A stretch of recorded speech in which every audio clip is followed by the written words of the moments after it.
What's up, Tailgaters? You're in the booth with Tailgate Nate today. Welcome to my channel. Week 7 was another crazy week in the college football season. We are officially halfway through the season. I guess you could have said that last week too, but now it feels like officially we are just a little bit over halfway through the college football season. We've gotten a good sample size for every team, but there were some more takeaways here from Week 7. These are my top 5 biggest takeaways from Week 7. There can be more, and if you have more, leave them in the comment section down below. And speaking of which, hey, I know that this annoys some of you, but gotta take a second to thank all of you for the support the channel has seen as of late. It means a lot to me. If you guys want to continue to show your support, well, the biggest way to do that is hit the subscribe button and ring the bell so you guys know when videos get uploaded. But there are more ways than that to help me support my channel. You guys are doing one of them right now just simply by watching the video, and you guys can do more by liking, commenting, sharing, anything else you guys may be willing and or able to do to help me support my channel. Does mean a lot to me. Really would like to see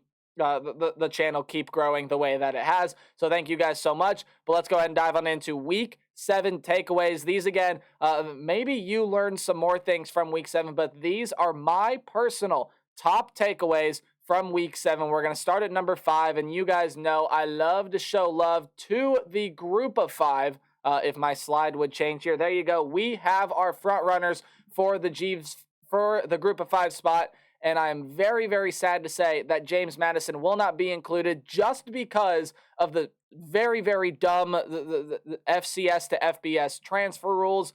You basically have to go through a 2-year period where you can't compete for a conference title. You can't compete for a spot in a bowl game.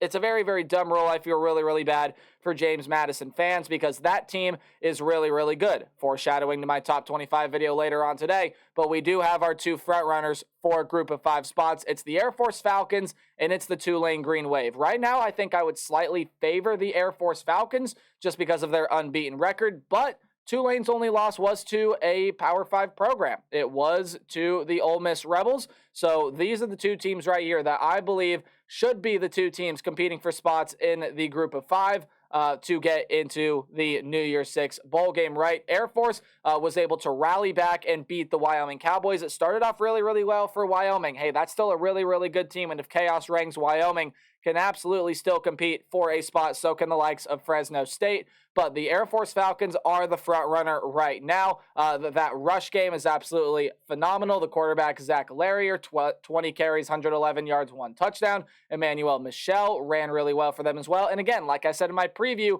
the pass game is not there often, but it does work. Larrier was 6 for 9, 58 yards, and a touchdown there as well. Meanwhile, for the Tulane Green Wave, again, wasn't always the prettiest of efforts against Memphis, but they outscored them 14-0 in the fourth quarter. They take home the 31-21 win. Michael Pratt looked good. Mekhi Hughes in the backfield was running all over the Memphis defense. I believe that is him pictured there. Chris Braswell, Yulkeith Brown had some really good yards receiving. So these are the 2 teams right here that I strongly believe are the top 2 front runners for the group of 5 spot. James Madison would be the 3rd. Sadly, they cannot contend for that spot until next season, although that is still a very good football team there in Harrisonburg, in Virginia, in James Madison. I feel really bad if you are a Duke fan watching this video. I really do. I think you guys are a really good team and can compete for that group of 5 spot in the New Year's 6 bowl game. But right now, these are your 2 front runners, at least as it currently stands with Air Force and Tulane. Let's go ahead and move on here to my number 4 takeaway from the week. And, well, it's not really a takeaway. It's more so of a preview, right? But the Big Ten round robin begins next week, or I should say this upcoming Saturday, when Ohio State and Penn State face off in Columbus. And I got to tell you, all 3 of them look like contenders. If you have all 3 of these teams in your top 5, you're absolutely doing something right. I think at the very minimum, you should have all 3 of these teams in your top 10, and I think even more at a minimum, you should have all 3 of these teams in your top 8, because these 3 teams right here make up the trifecta of just really good college football teams hailing from the Big Ten East. Ohio State is starting to round into form. Yes, the offensive line still has questions, but the defense is elite. Kyle McCord is a dude. They have the best skill position room in the entire country. When they are healthy, they had injury problems this past week. They rolled over Purdue. The Michigan Wolverines are looking like one of the most complete teams in the country. Now, albeit the offensive line here and there does have some holes that needs to be filled, and the offensive line here and there is not as sharp as it was last year, but for the most part, J.J. McCarthy is playing really, really well. Blake Corum is absolutely on fire as well. Those are the two you see pictured there in the picture in the middle. Michigan is a very, very good team and making the case to be the number one team in the country right now. But you could also make the argument again for the Ohio State Buckeyes, but also for the Penn State Nittany Lions. They had a rollover game this week. They absolutely throttled UMass before their game against Ohio State this upcoming week. Going into Columbus, that's definitely going to be something that Penn State, that's definitely just going to be a very, very interesting game. The one thing I want to see with Penn State is I think that defense is elite. They, of course, probably have the best running back room in the country, and the wide receivers are playing well. But speaking of the wide receivers and quarterback Drew Aller, I think Drew Aller's looked really, really good for the most part. You've got to get that downfield passing game working. If you cannot get that downfield passing game working, I do not know how you're going to be able to match up, especially with the level of secondaries that Ohio State and Michigan have seen this year.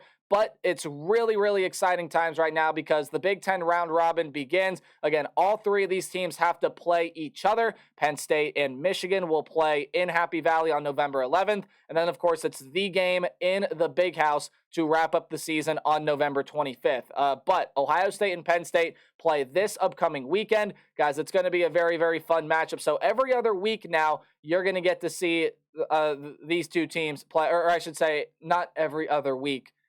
Because, again, this would be the 21st of October. Did I say 28th earlier? I think that's what I was thinking. But the 21st of October, this upcoming Saturday, Ohio State, Penn State, and then you'll get to see the other two games later on down the line in November. Should be a lot of fun. All three of them look like contenders, and I'm not saying that a loss is going to derail any one of these, but I think we're going to see who truly is going to stand above the other two contenders here in the Big Ten East. It's going to be a lot of fun to watch. Highly suggest you tune into that game. Big noon Saturday. I'll have a preview prediction video out tomorrow for it. All right, let's go ahead and move on here to the SEC. Georgia is still bona fide the top of the SEC. But you know what, guys? If you haven't figured out by now, which I haven't, because especially one of my takeaways last week was the fact that Georgia is still on top of the East, but then Alabama has retaken the West, and it was those two teams and then the rest to compete for a spot in the college football playoff.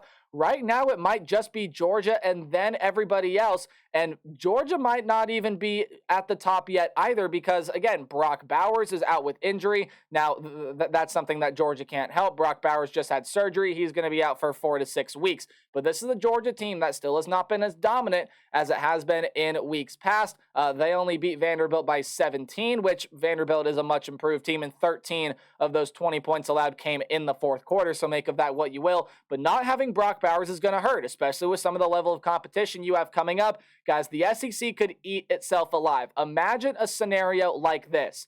This week, these two teams on screen here, Tennessee and Alabama, are going to face off. That's another big-time matchup that is happening this week. What if Tennessee goes on the road and beats Alabama for the second straight time? Well, that would effectively eliminate Alabama from the college football playoff conversation. Okay, fast forward on down the line now. Tennessee has to lose a game somewhere as well. So we'll say Tennessee drops another game, but they do beat Georgia in Neyland Stadium.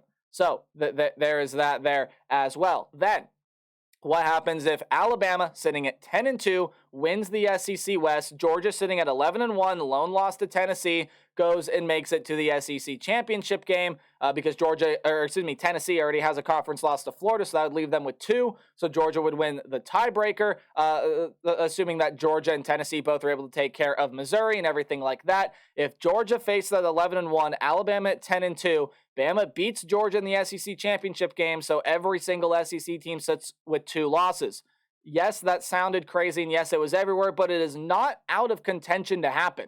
That is still a very realistic scenario that could happen, and the Pac-12 is kind of known as the conference this year that could eat itself alive, which the Pac-12 absolutely still can, but I think especially now with Brock Bowers being out, Georgia still has some tough games on the schedule. They have a bye week this week, but you have to go play Florida still. You have Ole Miss, and then you have to go on the road to face Tennessee still on that schedule. Those are not going to be easy games to go through here, especially if you don't have one of the best the best tight end, but also one of the best receivers in the nation in Brock Bowers. So don't be surprised here if later on down the line, the SEC starts to cannibalize itself and the SEC starts to eliminate itself from the college football playoff field. Definitely could happen. It's something that, again, maybe is not likely because it's the SEC. One team is probably going to end up emerging, but it can happen. Watch out for it. This college football season's already been crazy, and we could see something even crazier if the SEC is going to cannibalize itself. So that was one of my big takeaways. Sorry, just hit my microphone, but let's go ahead now and move on to my number 2 takeaway from this past week, and we are going to go to South Bend, right? The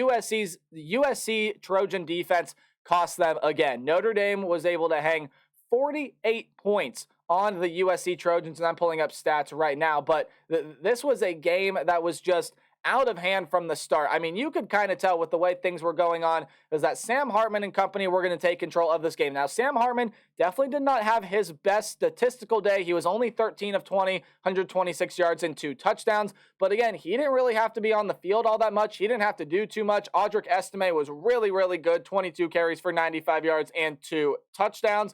You did have a long 46-yard pass to Chris Tyree, but there's no receiver that got more than 2 catches here in this game. So what happened? Well, the USC offense really did cost this team as well. Now, this Notre Dame defense stepped up, and that man on the left side of your screen, Xavier Watts, had himself a game. 6 solo tackles, 7 total.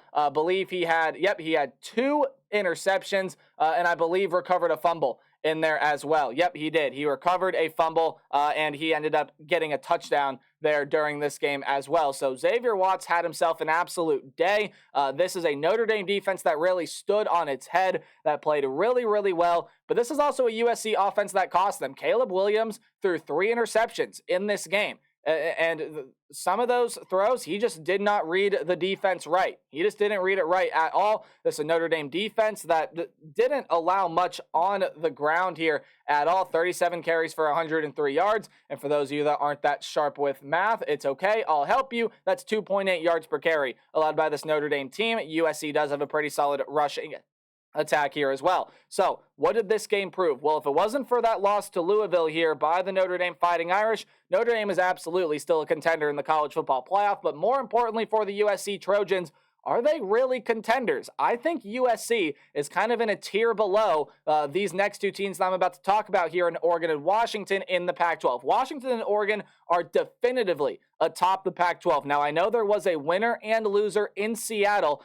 during this game on Saturday, but these are still the top 2 teams in the Pac-12, and right now are the front runners to go face in the Pac-12 championship game. Look, USC's defense is just not there, and then it showed that the offense still has some flaws, right? The offense definitely did hurt them. Now, Notre Dame has a really good defense, and I do not expect USC to have a repeat performance of what they did last week, especially offensively. Defensively, we'll see, right? That's still a defense that's very, very rough.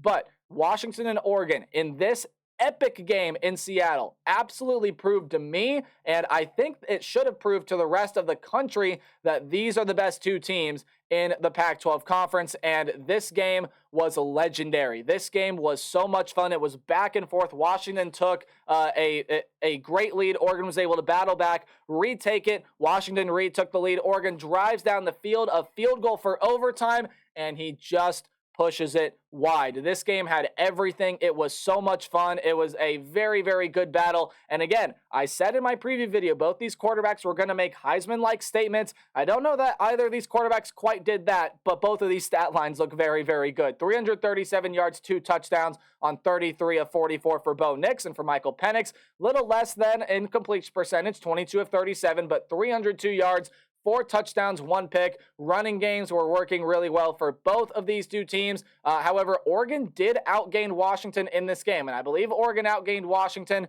by almost yet by almost 150 yards. 541 to 415 was the final yardage mark, and Oregon didn't even have any turnovers here in this game. It was simply the fact that Washington's defense stood up when it needed to. Oregon was even 10 of 16 here on third down. Statistically, Oregon won this game. Now, the scoreboard is going to tell you otherwise, but statistically, Oregon did win this game. So Washington coming out on top is definitely very, very impressive for this Husky team, but it also solidifies that Oregon is also still a top 10 team, still, even with the loss, a bona fide college football playoff contender and one of the front runners here in the Pac-12 conference. I can't wait to see if these two teams are going to play again in Las Vegas, because I can guarantee you that that matchup right there is going to be more fun than the one that we just saw in Seattle. But I'm a little over time here. Those are my Week 7 takeaways. Let me know if you had any other takeaways down in the comment section below. Again, this is going to be a really fun second half to the college football season. A lot of big games, a lot of games that are going to determine a lot of things in the playoff race.